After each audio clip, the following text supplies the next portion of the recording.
Le composant SoftPhone associé à l'annulateur d'écho acoustique ou AEC permet d'utiliser le logiciel Q6 Designer pour des téléconférences de haute qualité. Avec lui, Q6 peut exploiter n'importe quel protocole de voix par Internet ou VoIP, y compris les hybrides analogiques connectés à une ligne téléphonique standard ou la méthode de VoIP entièrement numérique de votre réseau existant. Cette caractéristique ne dépend pas du matériel, mais est mise en œuvre par le logiciel dans chaque corps.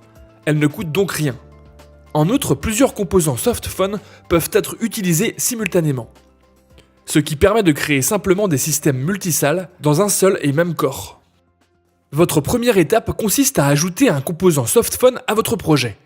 Pour cela, allez dans le panneau Inventory, sélectionnez l'icône plus, puis Streaming I/O, et enfin SoftPhone. Vous le verrez s'ajouter à votre inventaire, et vous remarquerez qu'il a 3 composants, que vous devez faire glisser sur le schéma. Le composant contrôleur vous permet de contrôler le SoftPhone. Le composant In agit comme une entrée pour acheminer le son entrant dans votre projet. Et le composant Out représente le son que vous voulez envoyer au téléphone et au monde extérieur.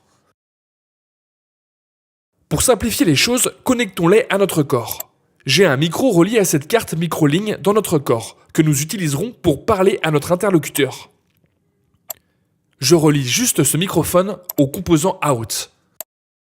J'ai aussi un haut-parleur connecté à cette carte de sortie ligne, que nous allons aussi faire glisser sur le schéma, que je vais brancher au composant In. Dans le cas d'une conférence, il nous faut une annulation de l'écho acoustique. Faisons donc glisser un composant AEC depuis la bibliothèque Schematic Library. Prenons le temps d'examiner les broches du composant AEC. Il a 2 broches d'entrée et une de sortie. La première broche d'entrée s'appelle microphone, qui est de toute évidence le microphone local dans lequel parle l'interlocuteur côté base. Si vous avez plusieurs microphones dans votre salle de conférence, QSC recommande fortement que chacun ait son propre canal AEC, car la réponse impulsionnelle sera différente pour chaque microphone. Si vous ne pouvez pas fournir à chacun son propre canal AEC dédié, vous pouvez additionner les signaux de microphone avec un mélangeur, mais sachez que les résultats s'en ressentiront. La broche de sortie s'intitule conférence, et c'est la sortie générale que vous enverrez à votre appelant distant. Si vous souhaitez appliquer un quelconque traitement supplémentaire à ce signal, vous devez l'exécuter après que le signal ait été traité par le composant AEC. N'appliquez aucun traitement entre les microphones locaux et leur entrée dans l'AEC. La deuxième broche d'entrée s'intitule référence.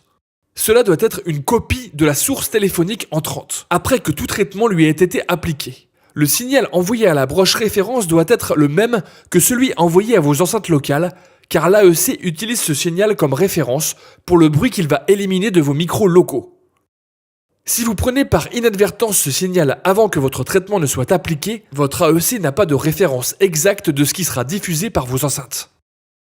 Une deuxième broche de sortie, intitulée Reinforcement, est disponible.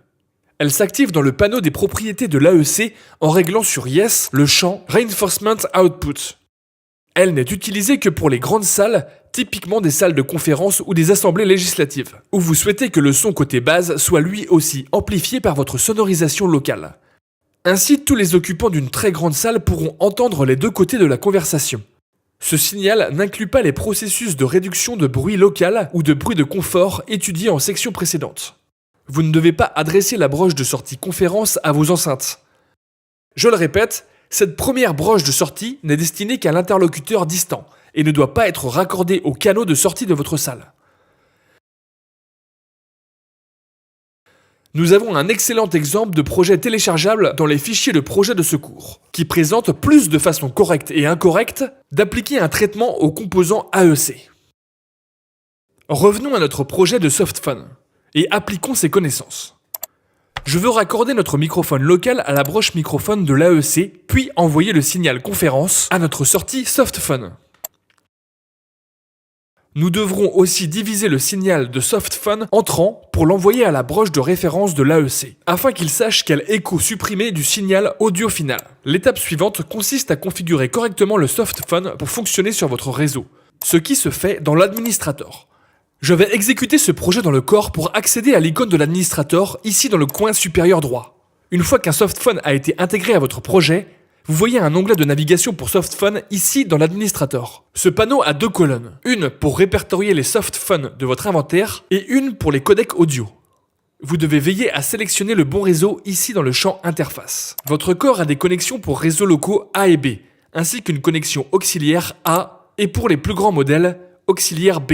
Sélectionnez bien le réseau qui le relie au monde extérieur. Double-cliquez sur votre SoftPhone et vous pouvez modifier la façon dont votre téléphone se connecte par VoIP.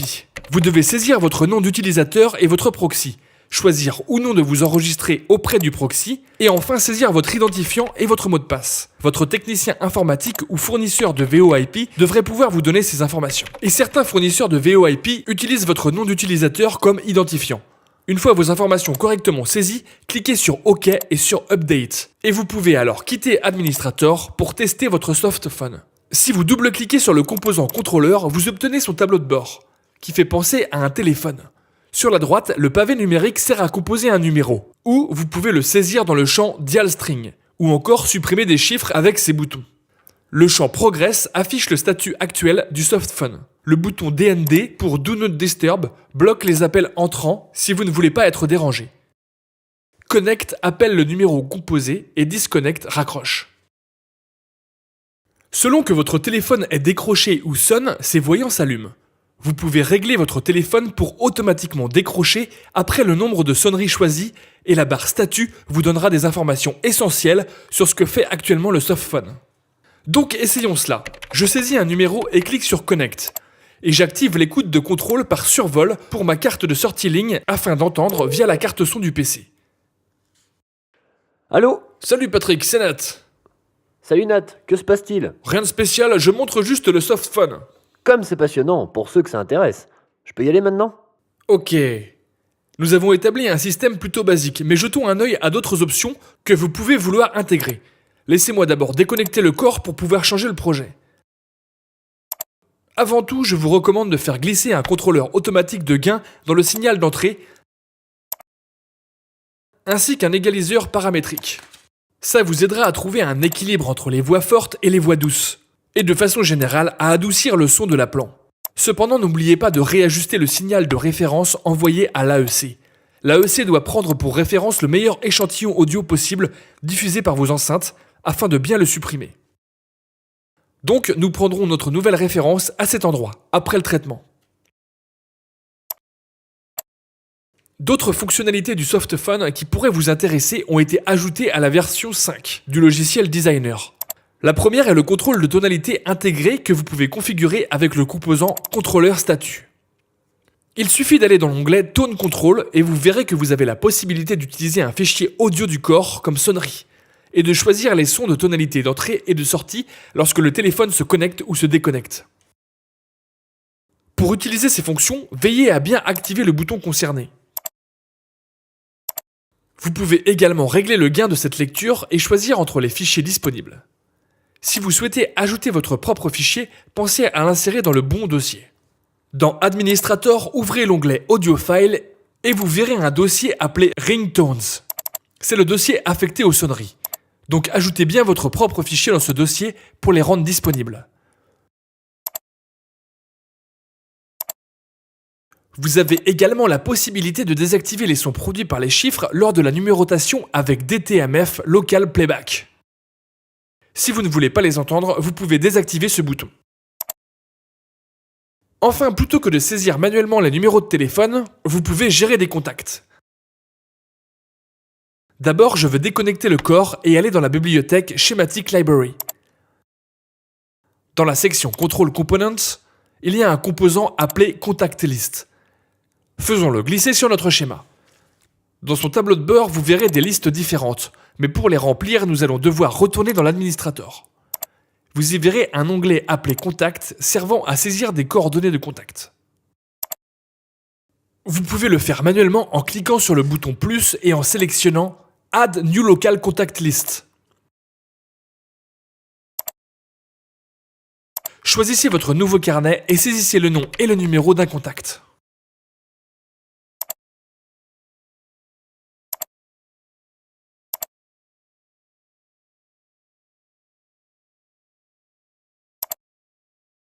Nous pouvons maintenant revenir à notre liste de contacts dans le projet, et nous verrons les listes que nous avons créées.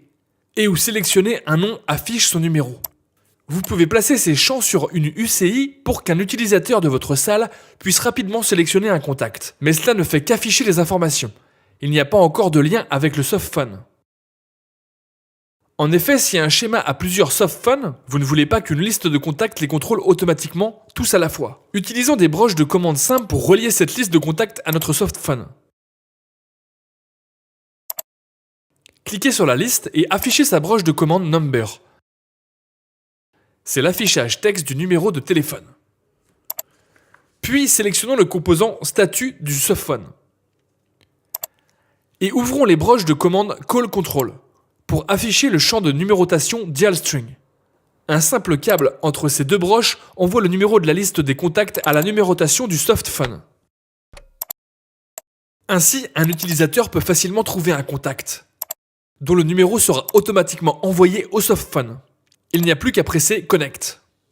Et bien sûr, vous pouvez être créatif dans ce domaine. Vous pouvez câbler le softphone pour composer automatiquement le numéro du contact sélectionné, ou utiliser une combinaison de boutons personnalisés et de snapshots dans une fenêtre pop-up afin de créer des numéros abrégés pour vos contacts favoris. Puis, vous pourriez faire glisser cette fenêtre pop-up dans une UCI comme un écran tactile ou un iPhone, et de là, passer un appel. Imaginez pouvoir passer un appel depuis votre téléphone. C'est fou. En tout cas, vous avez compris le principe. Aussi, merci de votre attention et à la prochaine fois.